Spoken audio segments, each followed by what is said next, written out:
Okay, let's dive right into this explainer. Today we're exploring the invisible rules that completely change as your net worth climbs up the ladder. You know, it's a fascinating phenomenon. The money itself, honestly, it's almost boring. But watching the entire world rearrange itself around you as you cross certain financial thresholds, that is wild. I mean, think about it for a second.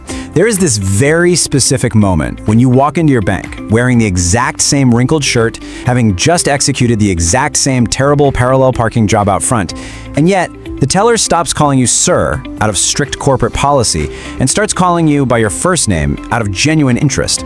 Literally, the only thing that changed is a number on a screen that they can see and you can feel. So today, we're mapping out exactly where those hidden rules shift. But first, let me show you where you actually stand right now, because I promise it is probably not where you think. The whole average illusion is just brutal. The median net worth of an American household is about $192,900. That means the middle half of all families have less than that, but the average, it's over $1 million. How is that possible?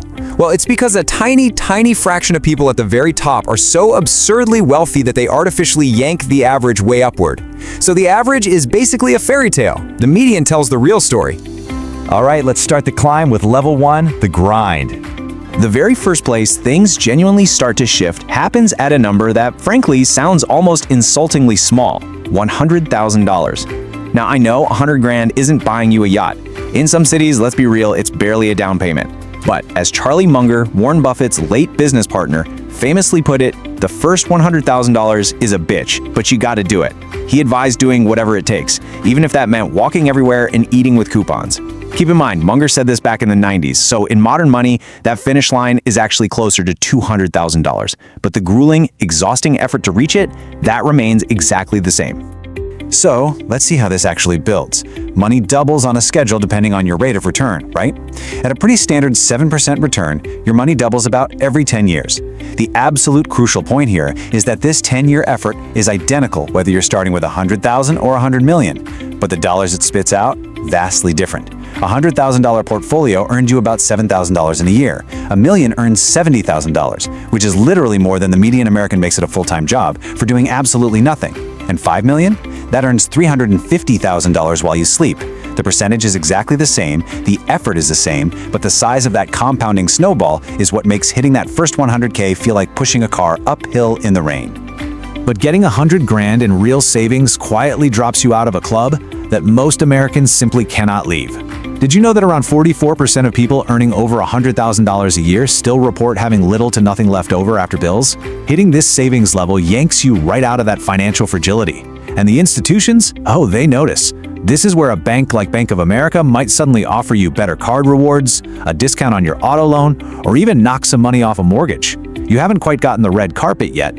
You've really just unlocked a slightly nicer waiting room. Moving right along to level 2, the VIP treatment. Let's look at what happens when you hit $1 million. This is where the world begins to open up an entirely different realm of institutional treatment behind closed doors.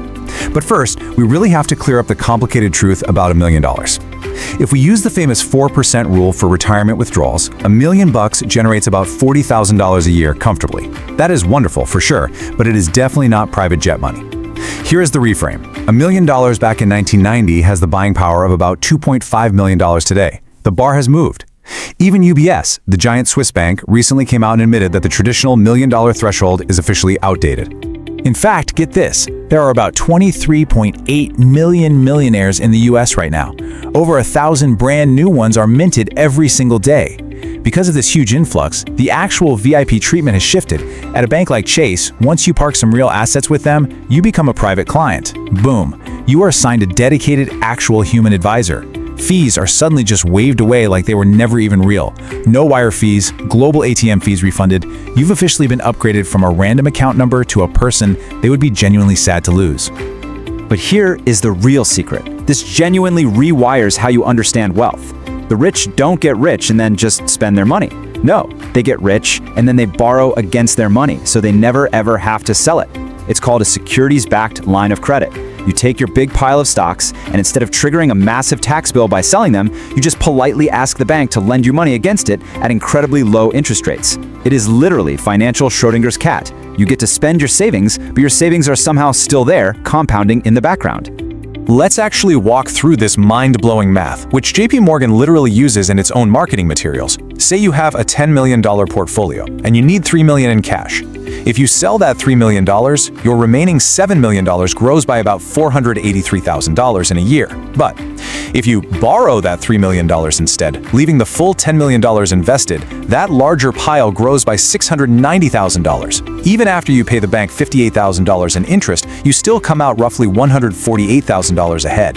That's 31% more money for the simple crime of being wealthy enough to borrow instead of sell. The system absolutely has a VIP lane, and the toll to enter is just having so much money you don't actually need it. And now, we enter Level 3, Freedom Money. We are now in the ultra-wealthy tier, a psychologically weird space that is unofficially known as freedom money. Let's just run the math on why this is the ultimate dividing line. $5 million at that exact same 4% withdrawal rate generates about $200,000 a year, without you lifting a single finger. For most households, that isn't "I'll retire someday" money, that is work is permanently optional today money. And the wild thing is how this completely changes how people treat you in professional settings. Because you negotiate from a place of total calm, you can't be pressured, you can't be leveraged, and you can't be scared with the layoff. Weirdly enough, by genuinely needing absolutely nothing from the room, you earn far more respect, not less. This is also the exact level where the financial system unhooks the real velvet rope. To even get a seat at the real JP Morgan private bank, you need a $10 million minimum. Goldman Sachs's private wealth arm, their median client account sits near $55 million. And if you really want to feel small, there are ultra tiers out there built entirely for families worth $200 million and up.